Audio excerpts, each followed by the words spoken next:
Good morning students, myself Rohit Shrivastava. Last class हमने revision class में हमने physical nature of matter and what is the difference between solid, liquid, gas, इन सब के बारे में स्टडी किया था। और प्लाज्मा एंड बोस-आइंस्टीन कंडेंसेट के बारे में भी हमने 2-3 पॉइंट डिस्कस किए थे। आज हम रिवीजन क्लास को कंटिन्यू करेंगे और हम आज यहाँ पर पढ़ेंगे change of states of matter के बारे में कि change of states of matter क्या होता है, यानी मैटर की स्टेट्स में कौन कौन सी चेंजेस देखने को मिलते हैं। ठीक है, तो फर्स्ट हम देख रहे हैं कुछ हमने यहाँ पे सॉलिड के पार्ट्स बनाए हैं, लिक्विड एंड गैस।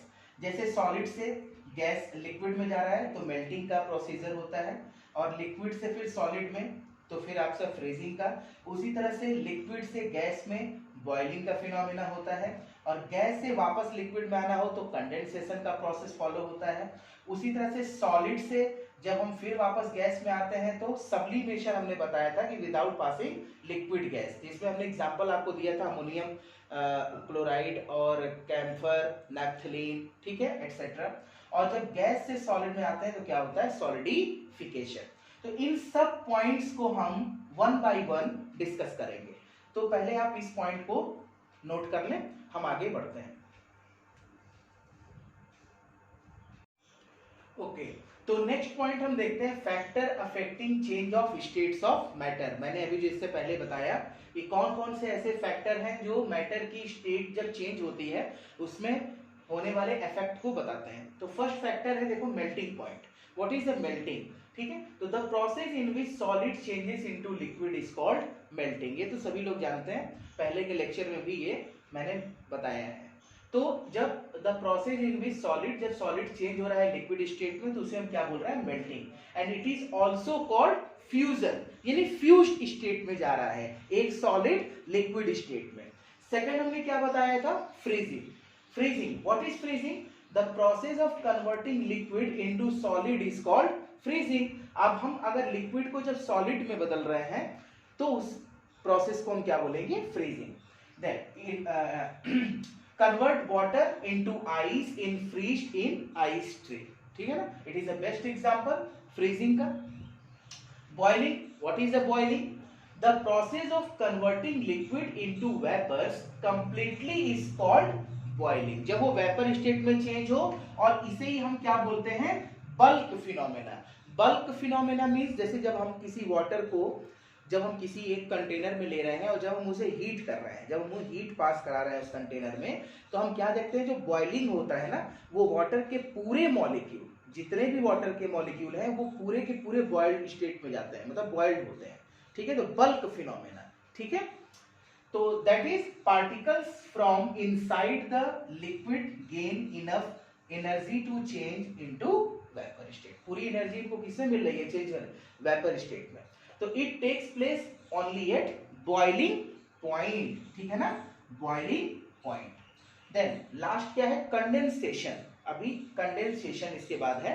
कंडेंसेशन क्या होता है, the process of converting gas और वेपर्स, जब किसमें कन्वर्ट हो रहा है, लिक्विड में, तो इज कॉल्ड कंडेंसेशन। ठीक है, एग्जांपल में देखो, water vapours get condensed on the surface of glass containing chilled water.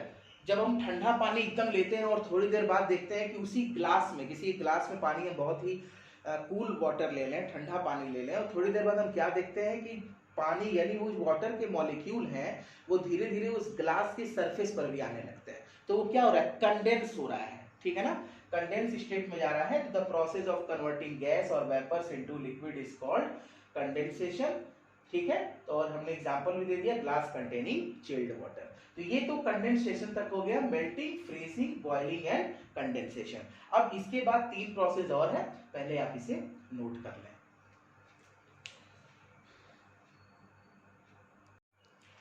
Next process हम देखते हैं सब्लिमेशन ना। What is a sublimation? ये भी मैंने आपको लेक्चर में बताया था कि सब्लिमेशन का एक मैंने एक्टिविटी भी आपको बताई थी, ठीक है ना, जिसमें चाइना डिश में हम यूज कर रहे थे कोई भी सबस्टांस, ऐसा सबस्टांस जो विदाउट पासिंग लिक्विड स्टेट के सॉलिड से डायरेक्टली वेपर में या गैस में चेंज हो जाए, तो उस प्रोसेस को हम क्या बोलते हैं, सब्लिमेशन। एग्जाम्पल में क्या है, कैम्फर, आयोडीन, आयोडीन का I2 हमने लिखा हुआ है, ठीक है ना, iodine. NH4Cl means ammonium chloride. Naphthalene की बॉल्स होती है, ठीक है, white balls can sublime, okay. Then next process है solidification, the process of conversion of gas और लिक्विड इनटू सॉलिड, ठीक है ना, into solid is called solidification, ठीक है।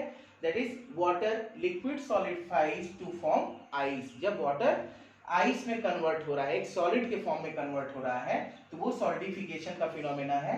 Then iodine vapours on cooling from iodine solid. इसमें एक बहुत ही इंपॉर्टेंट पॉइंट है कि कार्बन डाइऑक्साइड जिसको हम बोलते हैं CO2, एट हाई प्रेशर, अगर बहुत ही ज्यादा प्रेशर अप्लाई किया जाए, ठीक है ना, इस गैस को किसी कंटेनर में रखकर, और वो डायरेक्ट चेंज इसमें होता है ड्राई आइस में, जिसको हम क्या बोलते हैं, solid CO2, solid carbon dioxide. What is the formula of dry ice, तो आप डायरेक्ट लिखेंगे सॉलिड CO2।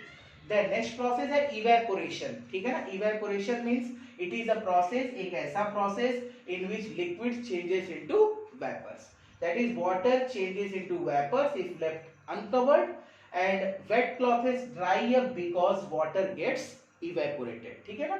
और मैंने बताया evaporation it is a surface phenomena, और इससे पहले हमने बल्क फिनोमेना भी आपको बताया था।